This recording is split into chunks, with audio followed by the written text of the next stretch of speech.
system techniques. Consequence decisions makes different decisions depending on whether they're hungry or not. Who are we to think that we are making rational financial decisions? So the science on this, which is quite alarming until we harness it, is that 10% of what we perceive is accessed through the rational neurology in our brain. So 10% of the information that we come in, that we read, that we hear, is interpreted rationally. 90% of the information is interpreted through our past experiences and through our filters. So that, according to perceptual scientists, is the statistic that we need to be aware of, because once we're aware of it, we can stop pretending that we are rational beings and really start to ask ourselves every time we make a decision, who is driving the financial decision-making bus? So we've got the awareness that there's more forces at play than maybe we previously acknowledged. So then we can harness those forces. And then we're not so blind in our decision making. So the good news is that we can stop pretending that we're rational and rather become friends with all of those invisible forces. And today we're going to look at 4 of them. So the first thing that we're going to look at is personality pattern. The second thing is nervous system state. The third is our emotional climate. And the fourth are our values. And these forces, when we become friends with them and we know them, then we use them for the benefit. So stepping into the Enneagram, folks, please put in the chat, and Bron, let me know who's done their Enneagram. And if you're willing to share your core type, and if you know your tri-type, if you're willing to share that as well, that would be fantastic. And if you do want to share, will you just raise your hand and then Cole can let you chat? Yeah. There's 2 no's so far. Okay. And then Vicky just asked, is this in the workbook or should we write notes? Vicky, which part? Sorry.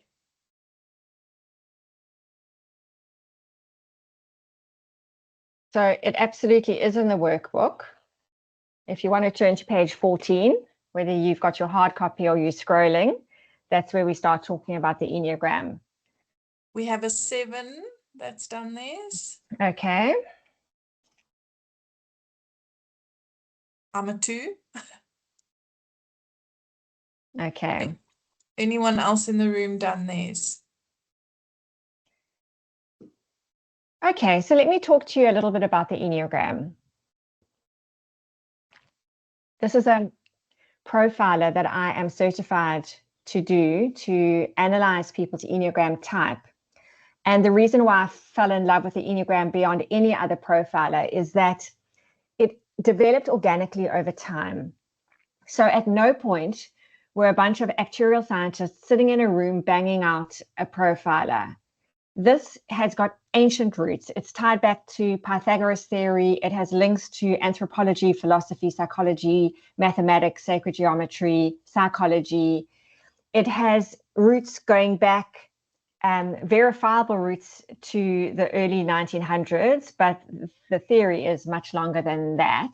And what happened is that a couple of different models were put together, and in the 60s and 70s, psychologists started to develop what we know as the Enneagram today, and it keeps developing and it keeps progressing organically. So it's like, the way I see the Enneagram is that it's like our blueprint of our being. And it is such a beautiful, it's exactly the opposite of boxing us. The Enneagram actually expands us. So if you think about this, and this is not an Enneagram lesson, but I do want you to feel into my descriptions and see where you might land here. But I want you to understand this, and this is important. You are not one Enneagram personality type. We are a composite of all of it, but what shows up more dominantly and what shows up more dominantly at different times. So we are one type at our core, which I see as like at the top of the pyramid. That's our core type. So mine is a core type 5. And then we have different interactions beyond that. So if we use my type as an example, I'm a type 5. I have a direct line to type 8. I have a direct line to type 7. I have type 6 on a wing, which tones and shades my character. I have type 4 on a wing. And then I have a tri-type, which is too much to explain right now. But what I want you to understand is we are all of it. So while I'm talking and explaining some of the types in the context of financial management and spending and saving, just make a little note in your workbook. You'll see on page 14 that 1 to 9 there. Just start to circle. And if you circle 4 or 5 of them that you relate to, perfect, because we are all of it. And then as I talk further, you might say, okay, that one's speaking a little bit louder than that one. And you start to work out where your dominant type is. So I'm going to go from through all 9 and just light touch them in the context of financial management. So imagine this. 9 people walk into a bar. Okay, no, that's a shitty joke. 9 people walk into a financial advisor's office. Okay, the first person, let's just say her name is Pumi, and Pumi is a type 1. And Pumi walks in as a type 1, and she has got multiple spreadsheets. She's done her research. She's color-coded her spreadsheets. She is very anxious about making the right decision, the best decision, doing what's good, doing what's right. Very, very nervous of investing incorrectly, fastidious, conscientious. She just wants to make sure that she is absolutely bang on with her decisions. The blessing for Pumi is that she's responsible, she's conscientious, she's disciplined, she doesn't waste money. But all of us have, sitting in the polarity, what is our blessing is also our curse. So in all of that fastidiousness of Pumi's, the problem is that she's also paralyzed to make decisions. She's fearful of making the wrong decisions. She second guesses herself the whole time, and she's very critical. So this is Pumi, the perfectionist, the improver, organized, responsible, good, disciplined, but overly cautious. And her fear, making the wrong decision, being bad, or wasting money. So see if there's some elements of that you relate to, and just circle or asterisk the one. The next person who walks into the investor's office is Dierwald, and he is a type 8. And he has already made up his mind. He's not interested in the discussion with the financial advisor. He is there to tell them. And when they try and tell him about the risks, he says, no, I know about the risks. It's cool. We need to move on. This is what I'm doing. I've thought about, like, this is the route that we're going. He is, as his blessing, decisive. He's a wealth builder. He is strong and clear and courageous. But his curse is that his confidence can go to recklessness, and he steamrolls everybody in the process and can be absolutely impulsive in his decision making. So type 8s, the challenger, big, bold, fearless wealth builders, but reckless, impulsive, and speedy. And they fear losing control or being controlled. Type 9 walks into the investor's office. And let's just say this is Jen, the peacemaker. Jen has been intending to come to her financial advisor for about a year, but keeps procrastinating on making the appointment. Eventually, her husband makes the appointment for her and forces her to go. She is overwhelmed by all the choice, and she's overwhelmed by all the opinions. Her husband wants them to invest aggressively. Her mother's talking about paying off the house. Her best friend's putting all her extra cash into retirement funds and into healthcare and education funds. And she just feels pulled in every direction, wants to make everybody happy, and in the process is paralyzed by the decision-making process. So her blessing, Jane is easygoing, she considers everybody, and she wants to create harmony. But her curse is that she's merged with everybody else's opinions and has lost her own voice in the process. So 9s, known as the peacemakers, are calm, considerate, easygoing, but they merge with others. They fear conflict and tough decisions. So just moving a little bit more quickly through the other ones so that you can really get a sense of the whole Enneagram. Type 2s, known as the helper, generous, kind, relational, but type 2s can overgive. They fear not supporting or being able to support their loved ones, and type 2s in all of this giving are also in grave danger of burnout, of overwhelm. Type 3s are known as the achiever, goal and success-oriented wealth builders, but they can overinvest in status.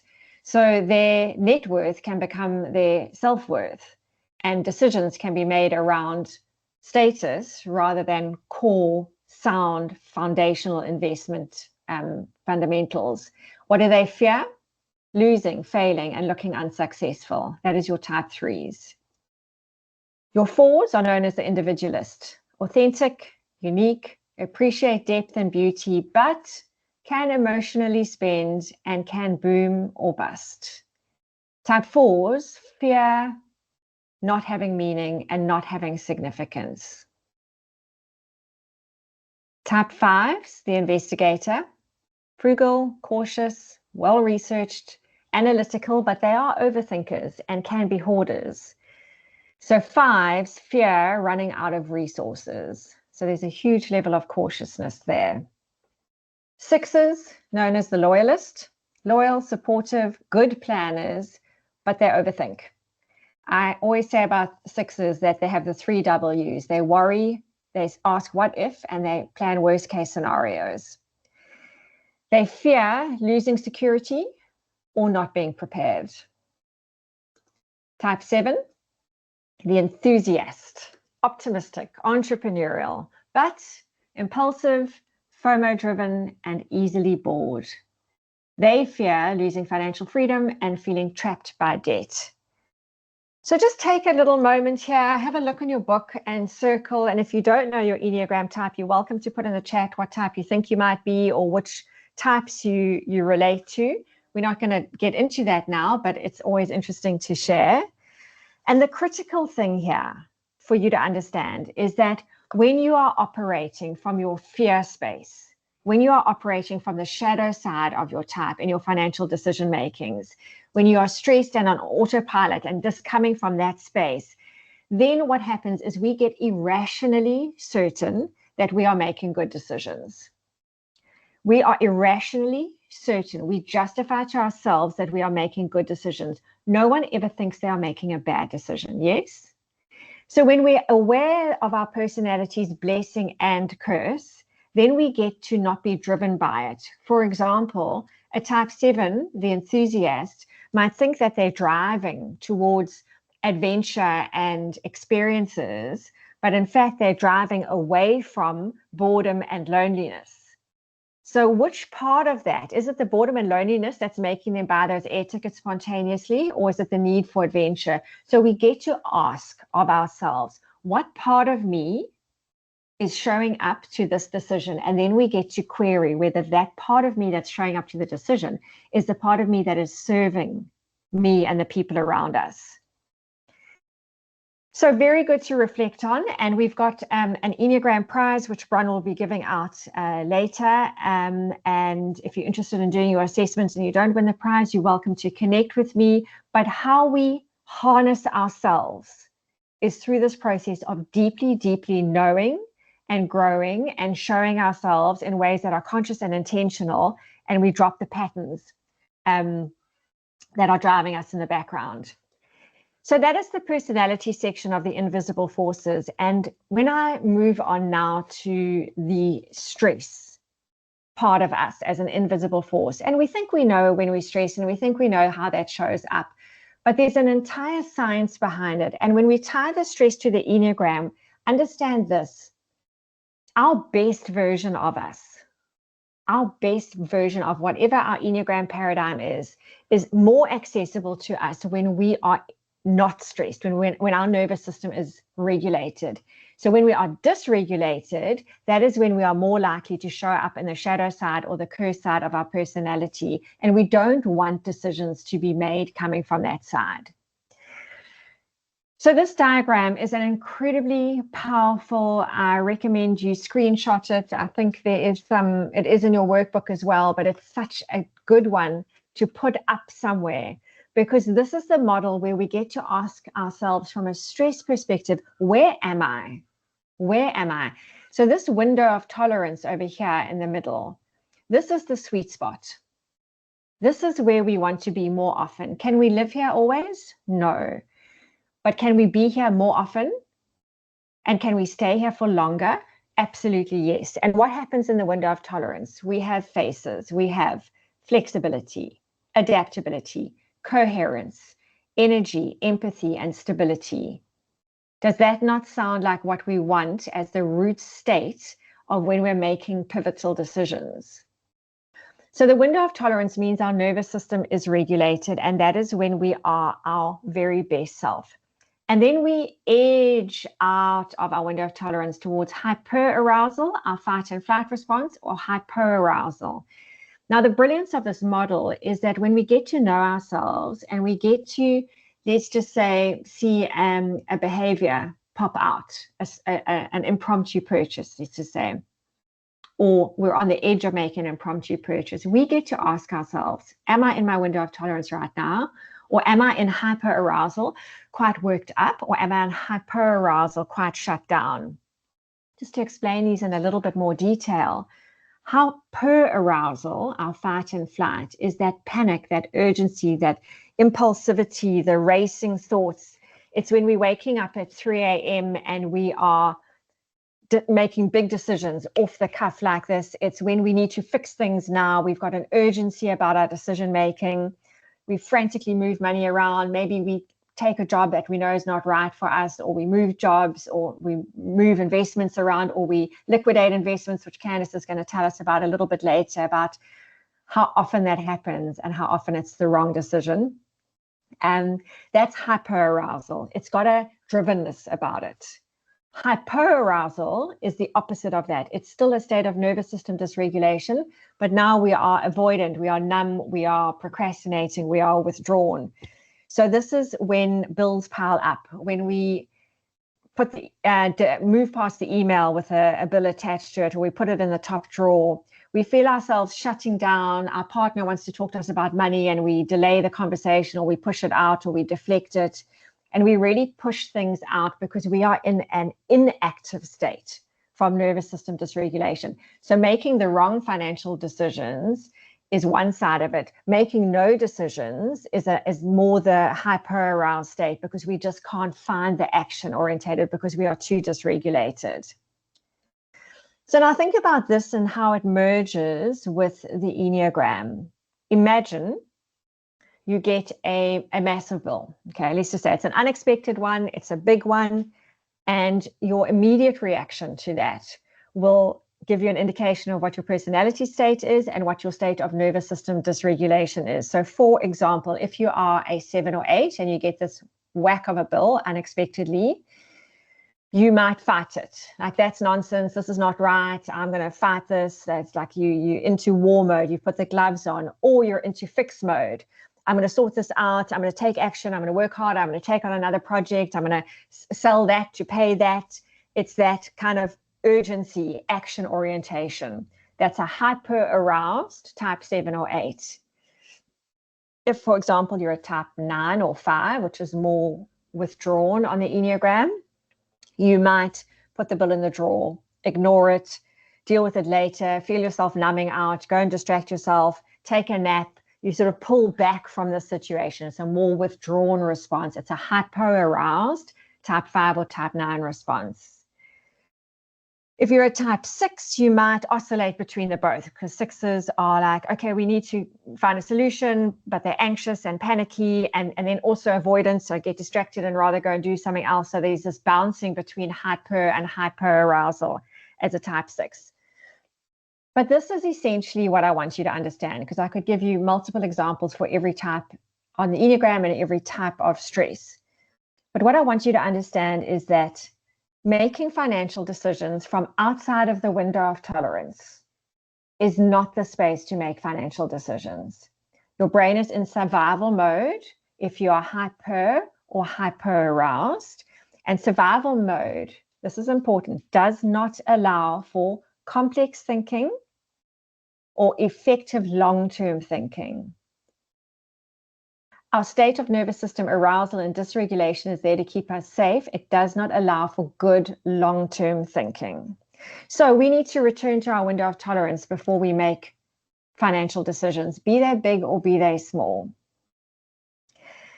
So what we can look at now is nervous system regulating tools, which is what Craig said that I would be offering you. And these are very simple. They're so simple that we don't do them. And the more I do this work in nervous system overwhelm and burnout, the more amazed I am at how we given these tools at our fingertips. And I'm not talking about expensive therapy and weeks away in retreats, as lovely as both of those are. I'm talking about things that we can do every day to regulate our nervous system, like breathing techniques. And if you want any assistance with that, I can teach you breathing techniques. My favorite one, personally, is very simple. It's an in-breath for however long you want, and you hold at the top for a couple of seconds, and your exhale is longer than your inhale. Simple as that. And when you exhale and you do this long, slow exhale, you actually feel your shoulders drop, you feel your jaw unclench, you feel your whole body starting to settle. Then you don't have to do any fancy footwork with counting. It's amazing.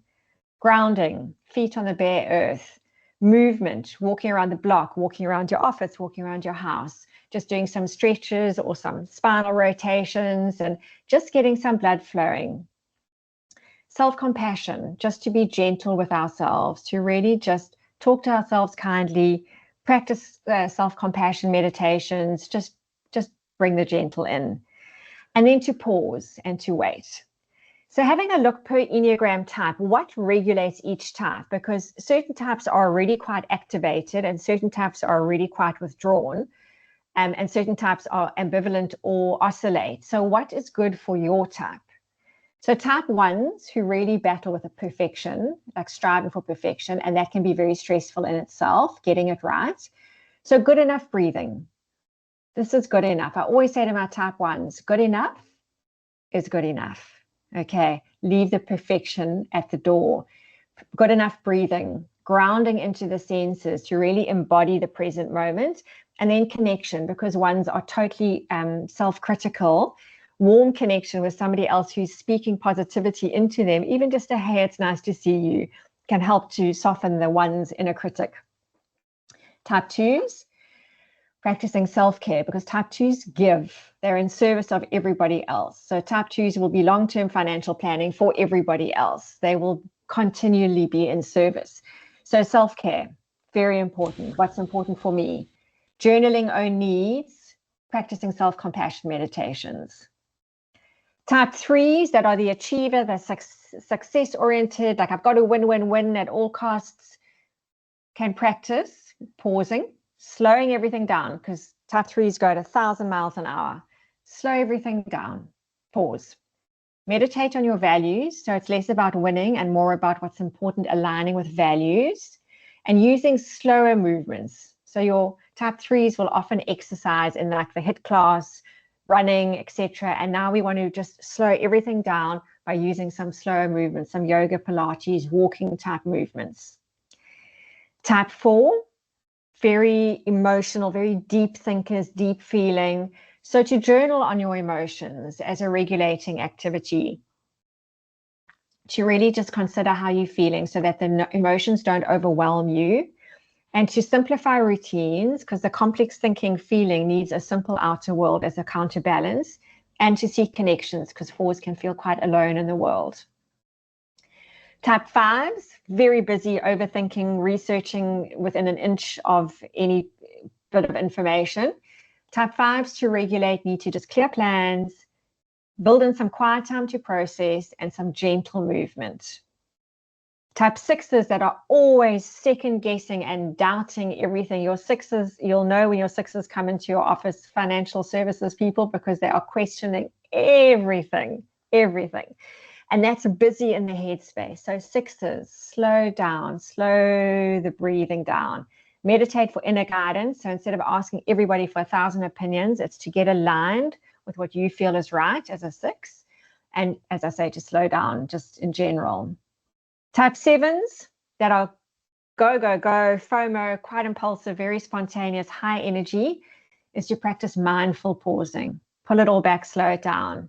And then exercise is very important. And because type 7s are quite sort of now orientated, is to review long-term goals and ensure that not just the short-term immediate future, but the long-term future is considered. So align decisions with long-term goals. Type 8s that are powerhouse, strong, opinionated, to practice movement, to bring alignment in the body, deep breathing to slow things down, and actually asking other people for support, because 8s are independent to a fault. Okay, it doesn't serve them to be so rigidly independent.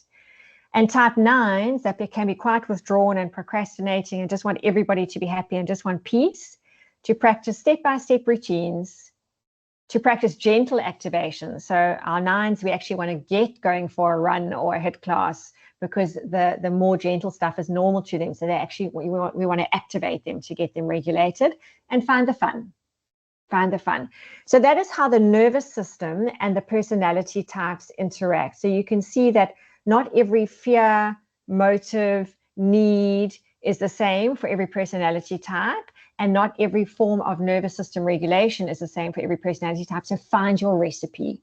Find what works for you, but make decisions when you are in alignment with yourself in your window of tolerance.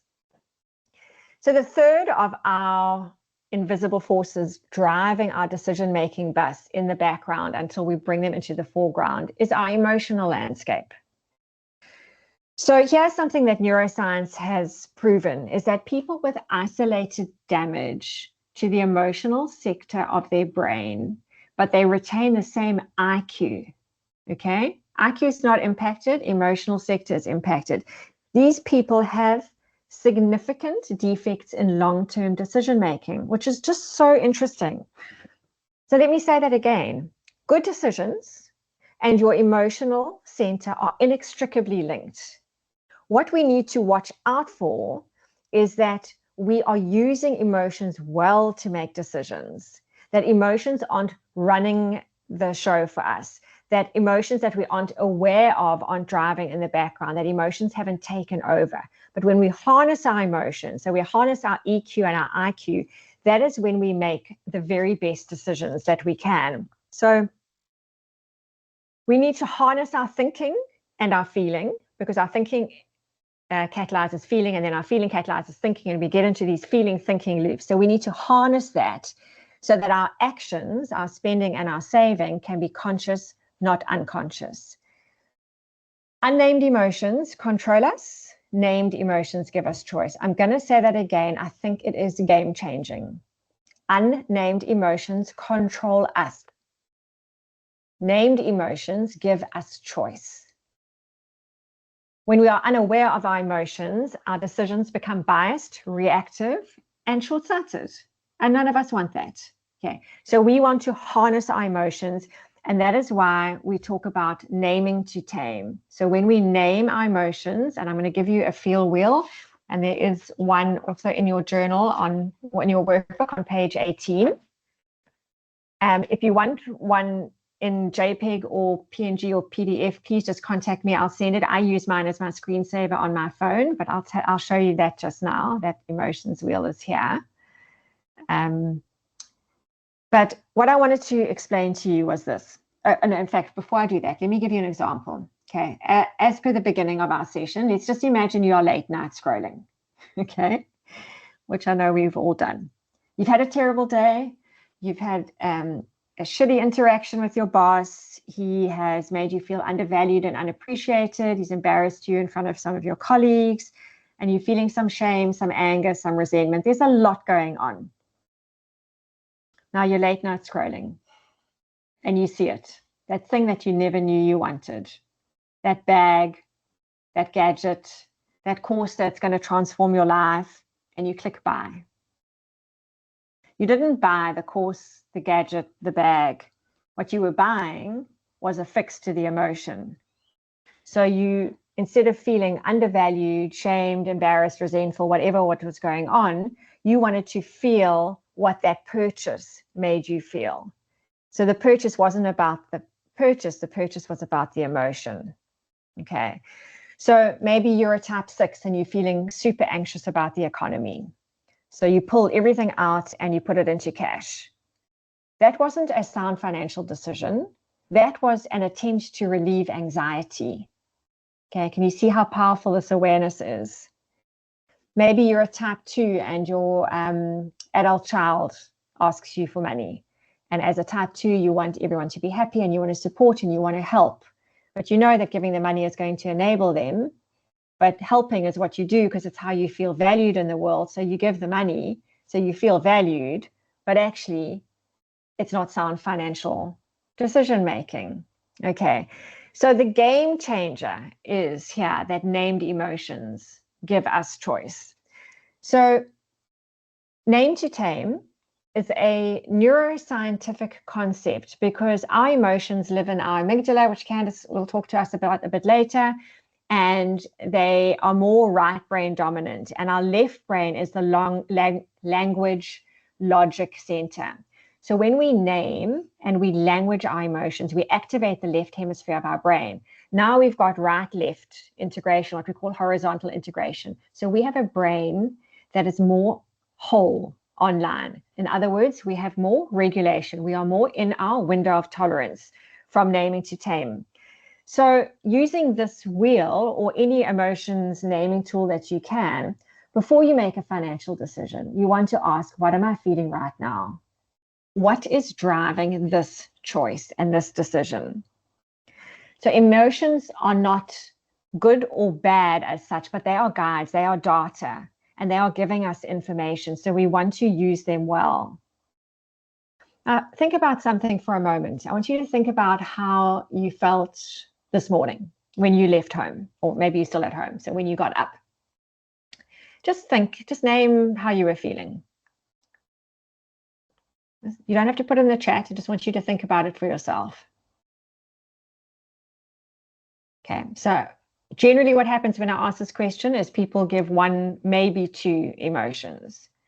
Now I want you to have a look at this feel wheel and have a look at how many more emotions you can add to your experience of getting up or leaving the house this morning. And generally what I find in this exercise is people start to name anything between 5 and 10 emotions, which were previously inaccessible to naming because we limit our emotional vocabulary, and emotional literacy is the foundation of emotional intelligence. So we've got to be aware of and be able to name before we can harness and use them. So as I say, this feel wheel is amazing. If you want it in any other format, please just let me know and I will send it to you with absolute pleasure. The next of the, and the last of the invisible forces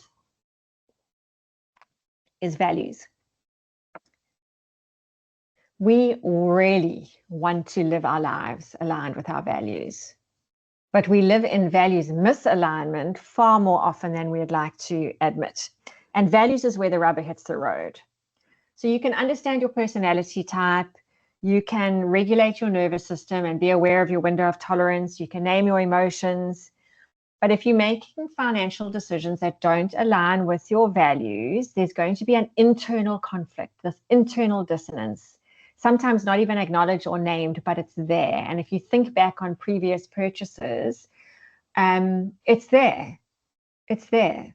So I'm going to give you an example now of a couple that I worked with, and they didn't come to me for financial advice because I don't give that.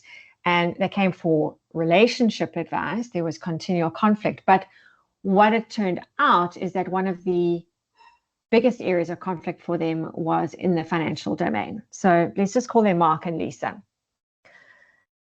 Mark's top values were, or are, freedom, adventure, joy, connection, experience. Lisa's top values are security, stability, future generations, peace, and preparation.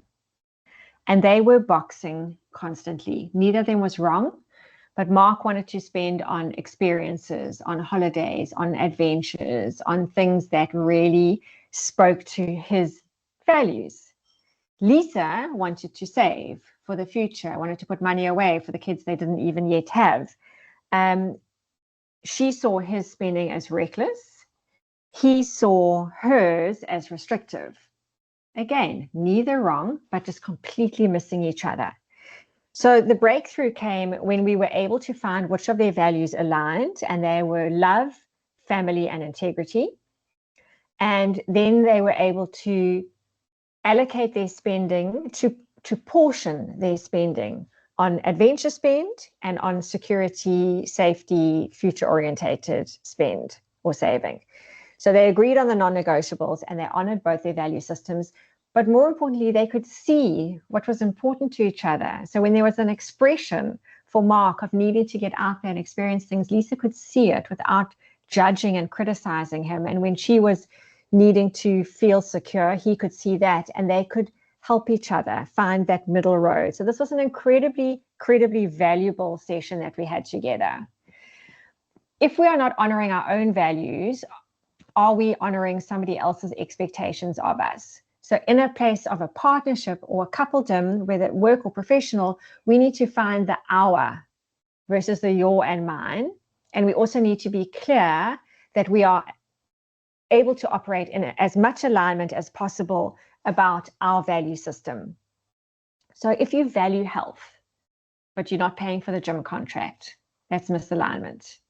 If you value family, but you're working 80 hours a week, that's misalignment. So getting clear on those values means that we can operate in alignment with ourselves.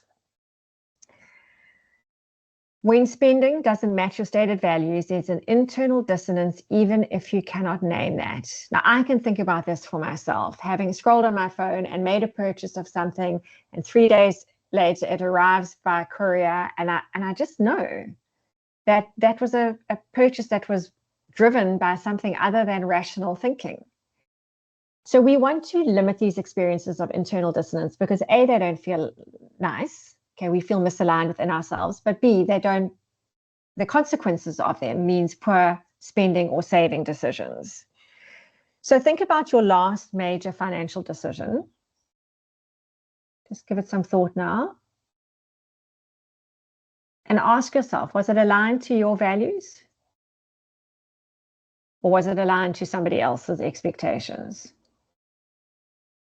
Was it driven by some unnamed emotion?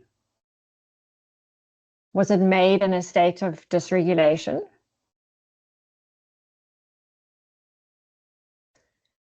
An interesting example that I have for you here is friends of ours that live overseas. They're both South African families. They both moved overseas many years ago, and they both do very, very well. The one has listed a company. They have multiple homes, 5 homes around the world, and they're very, very comfortable. They will not fly business class. Okay, why? It's not aligned to their values, because not wasting is a value of theirs. And thankfully, the husband and wife both share that, because can you imagine having pots of money and one of you wanted to fly business class and the other one refused?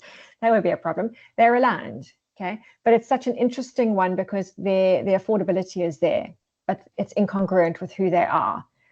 The other family do well, not quite as well, but they will only fly business class. And they travel all year. And they do not have a future plan, financial plan, because both of them, again, lucky it's both of them, although if one of them was different, they might bring a bit more moderation.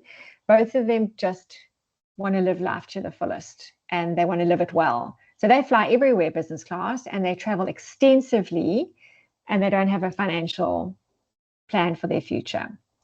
So this is just, both of those are values aligned, but their habits of how they show up to spend their money while aligned with their values are extreme. So this is how important it is for us to be able to have the conversations with those around us and really live in congruence together, but most importantly, live in congruence with ourselves. So let's put this all together now, the invisible forces. Your personality pattern, so your types, fear, the blessing versus its curse, its automatic habits. Bring that into awareness. Your nervous system state, are you in or out of it? Your emotions, are they named or unnamed? And your values, are they aligned or misaligned? So remember, we are absolutely certain that we are being rational, but until we bring all of this into the awareness, using what I call the conscious choice framework, we are more than likely about 10% rational and 90% through our filters. So this is the conscious choice framework. Identify your habit. What is my type doing here? Check your window.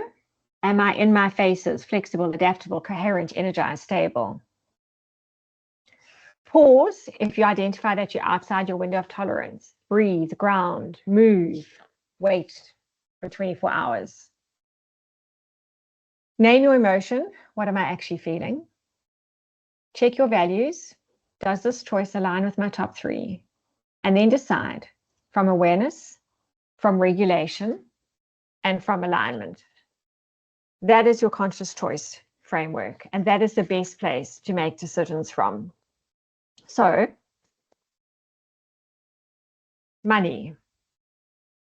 Money is one of the most personal things that we ever work with. Our stories, our fears, our hopes, our values are indicated through the way we show up to money. So when we pause long enough to notice our habits, to name our emotions, to regulate our nervous system, to align with our values, then we shift from being driven by blind, invisible patterns into making choices that reflect who we really are. Because we are less rational than we think we are, but that's okay. In fact, it's more than okay. It's deeply human. So the goal isn't to become perfectly rational. The goal is to become aware. The goal is to catch ourselves in the pattern. The goal is to name what's happening and to pause before we react. So our greatest wealth lives not in what we have, but in how we live. And how we show up to our money will determine how well we live. So we really want to do this well. Our money decisions are not about numbers and data. They're about honoring the full human being that we are, head, heart, and body. And in showing up with our full humanity, with the full awareness of ourselves to the decisions of our spending and saving so that we can harness them for our future well-being and the well-being of those that we care about most around us. Thank you. That is it from me. If you want to connect, please QR code and you'll see a whole lot of ways that you can connect with me. I'd love to hear from you. I'd love to hear your comments and thoughts. I don't know if we're doing Q&A now or after, Bron, but that is my part. Thank you for bearing with me and walking this journey with me. You amaze me every time I hear you, Cole. We can do Q&A at the end. Thank you. Perfect. Colleen, that